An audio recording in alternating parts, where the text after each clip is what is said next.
Hello and welcome to Uncensored Conservatism. This is episode number 371, and today I'm going to update the 2028 presidential odds for both political parties by looking at the top 6 people from a variety of sports betting houses in Vegas and elsewhere, probably England. And we're going to start with the Republicans. So at number 6 is Arkansas Senator Tom Cotton. He's going to be a relatively young 51 years old in 2028. Cotton's biggest strength is foreign policy, military, and veterans affairs, since he is a former Army Ranger. He began his political career after leaving the Army after being introduced to a man who would go on to become the head of the Club for Growth. And this is what gives me a little bit of pause about him. Things have changed between 2010 and today. The Republican Party is the party of Trump, a somewhat populist movement, while the Club for Growth represents the old guard, the country club Republican set. The ones who like to be introduced into the D.C. cocktail party circuit.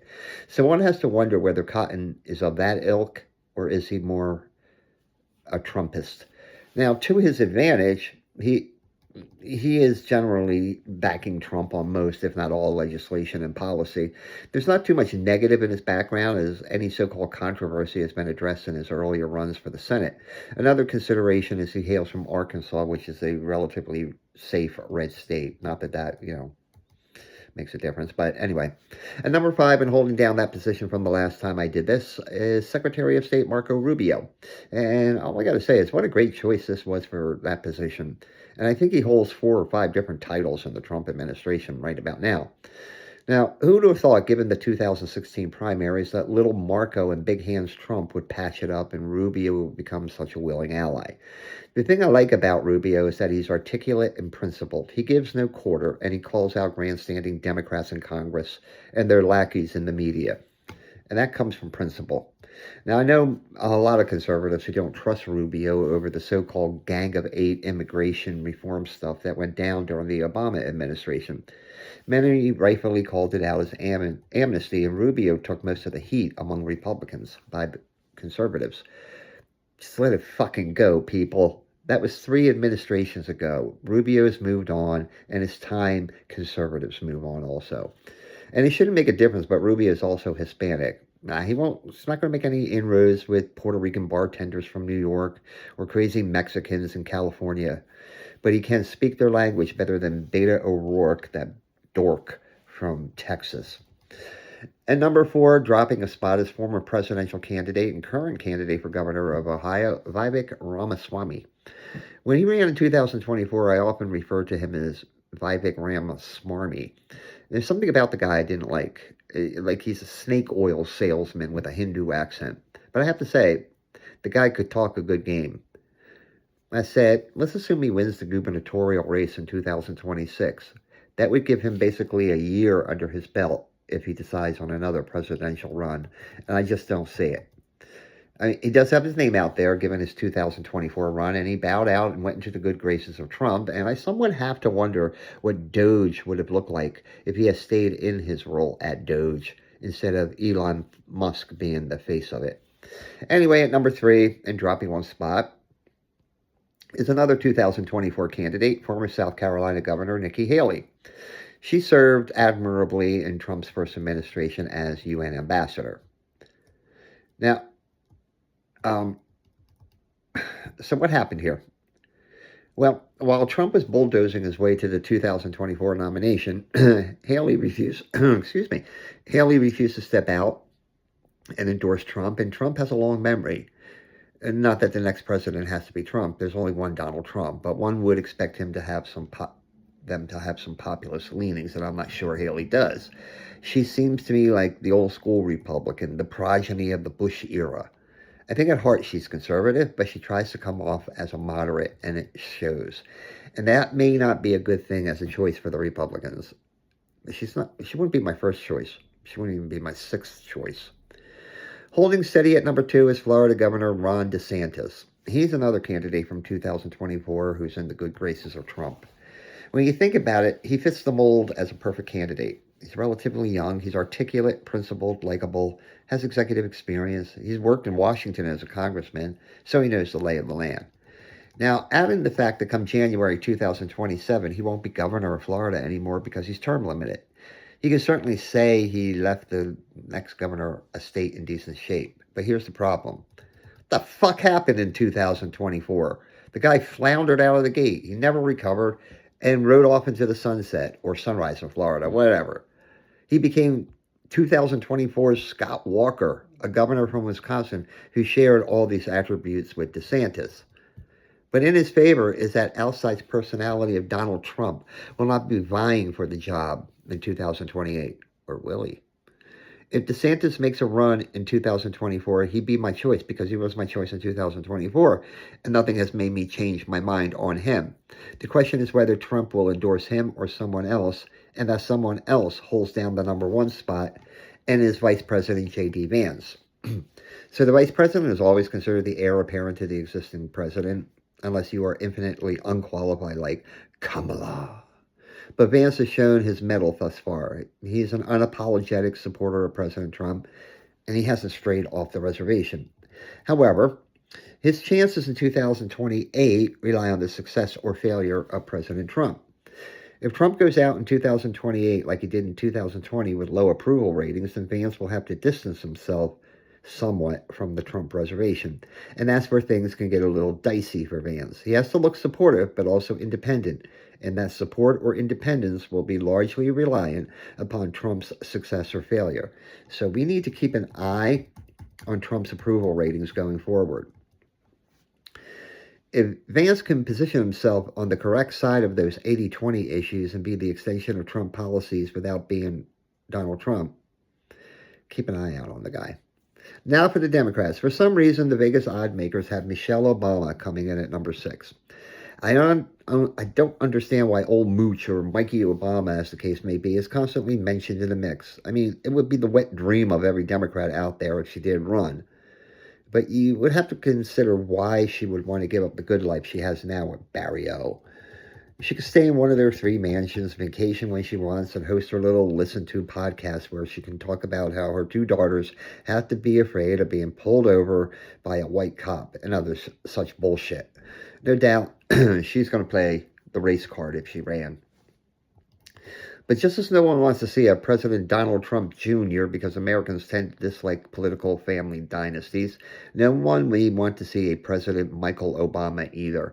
And when you think about it, the Obama brand is so a decade and a half ago. She's old news, but if the Democrats want to have orgasms of this he-she, go for it. At number 5, Kentucky Governor Andy Beshear. Personally, he's the one who Republicans should keep an eye on come 2028. Why? He's term limited in 2027 and he'll be looking for a job. He's already made some trips to early primary states. I'd be looking for a book by Beshear soon, which is usually a good sign a candidate is considering a run for another office.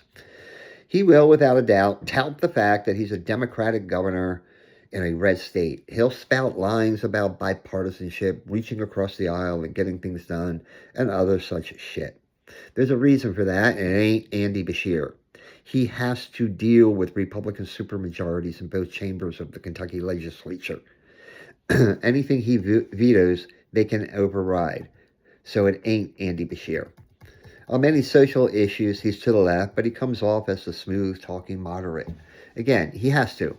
But here's the skinny on Beshear. He's basically daddy's little boy who followed in daddy's footsteps. He's the proverbial little rich kid with the silver spoon and his mouth full of privilege. He worked at both law firms his father, Stephen Beshear, worked for. His father was a governor. He's Kentucky's little Stevie, okay? Still, given his youth and his vigor, if I was a Republican strategist, he'd be the candidate I'd be most concerned about.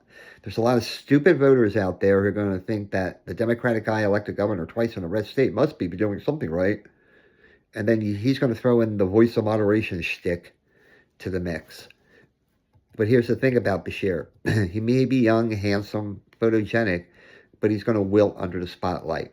He'll have to navigate those nutcases like Alexandria Ocasio-Cortez and Ilhan Omar and the Bernie bros wing of the party.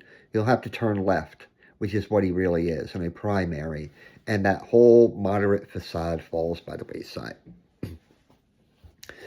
Number four is another governor looking for a job come 2028, Michigan's Gretchen Whitmer. Okay, this woman is an embarrassment, not only to Michigan, but women in general. During the 2024 DNC convention, her speech was more rehearsed than a Broadway musical. She's a fake. She also isn't that great of a governor. And you can look no further than her performance during the COVID when areas, certain stores that sold seeds were closed off for some reason. She was the Newsom of the upper Midwest in the hypocrisy department when it came to the Wuhan flu.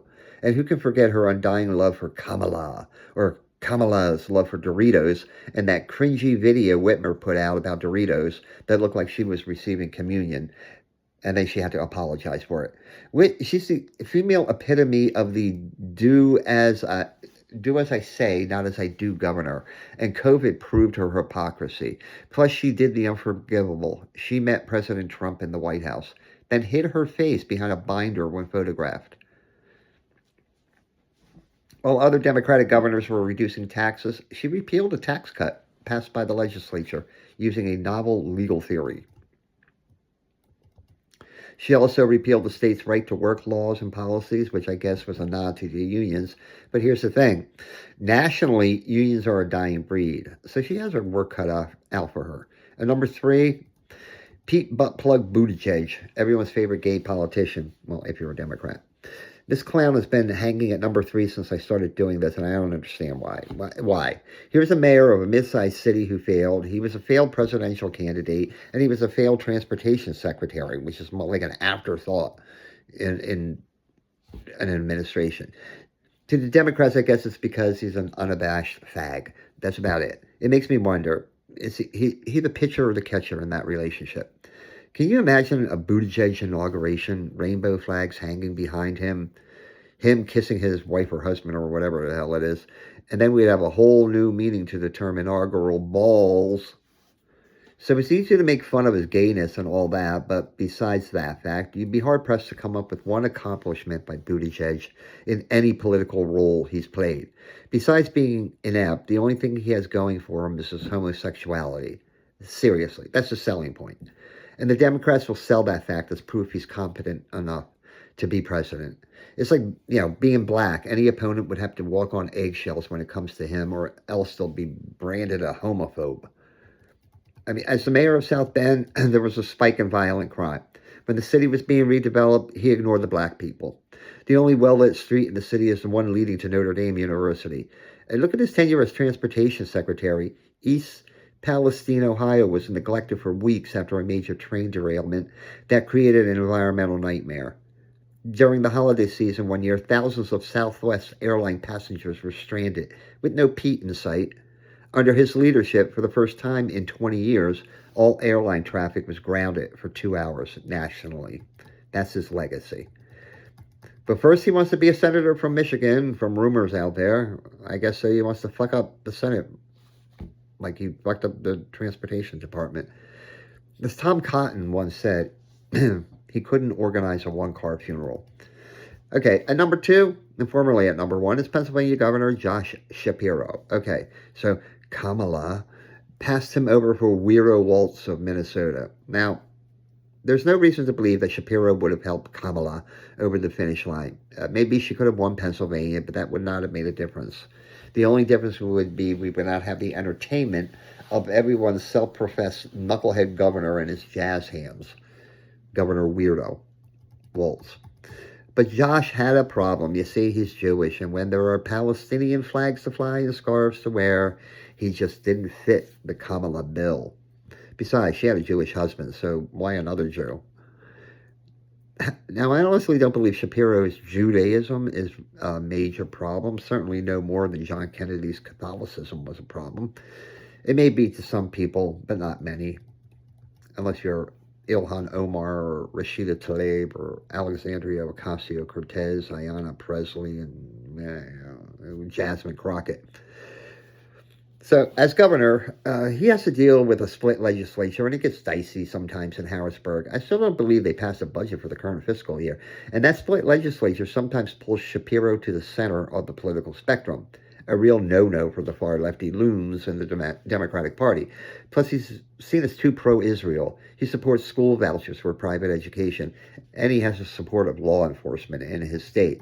Will the Democrats roll the dice and roll out Shapiro in 2028? The odds makers have him either one or two thus far, and I wouldn't rule him out as a possibility. And finally, at number one for the Democrats is California Governor Gavin Hairgel Newsom. He's back at number one after falling to number two the last time out. So this guy's all talk about California being the something biggest GDP in the world. And he talks a good game, but he doesn't tell you about the homeless problem out there, transportation problems, crime, filthy streets, insurance problems, price of goods, price of gas, or the fact that the state burns down every freaking year. Conservatives envision a President Newsom as the Californication of the United States, and that's not a good vision. I mean, at least the Red Hot Chili Peppers had a good song with a beat called Californication. Newsom has hair gel. So here's a guy who fucked a staffer after being married. California, while surfers were being arrested for surfing alone in the ocean, Newsom was out with friends at fancy restaurants without masks or social distancing. Their minimum wage law out there? Panera Bread found itself exempt, surprisingly, given their many contributions to Newsom's political campaigns. And now we're to believe that he thinks that dudes parading as girls in sports is unfair when he was the poster boy for transgender rights when it was all the rage. Hey, look at the record. $20 billion and counting on homelessness, while the state has the most homeless people in the country. Droughts because of lack of planning to capture monsoon rains. They let it run out aqueducts into the Pacific Ocean. 67% of students in California public schools are not proficient in math at any grade level. Companies and jobs, people, revenue, they're fleeing the state. What has the good governor been doing? Well, maybe his pimple-faced lackey intern, trying to mimic Trump tweets and social media postings with all caps drivel. It's a man who honestly believes Donald Trump is going to run for president in 2028 by declaring martial law or something. And then the Trump administration trolls him by sending him a hat that says Trump 2028. But he fits the progressive bill, and maybe that is why Vegas has him rated as the most likely Democrat to emerge in 2028. Maybe they see the Democrats moving further to the left, and Shapiro ain't lefty enough, but Newsom sure as hell is. So there you have it. Vegas is predicting a Vance versus Newsom matchup come November 2028. So stay tuned as these odds can change over time, and I'll be updating it later. That's it for today. Have a great day and a more pleasant tomorrow.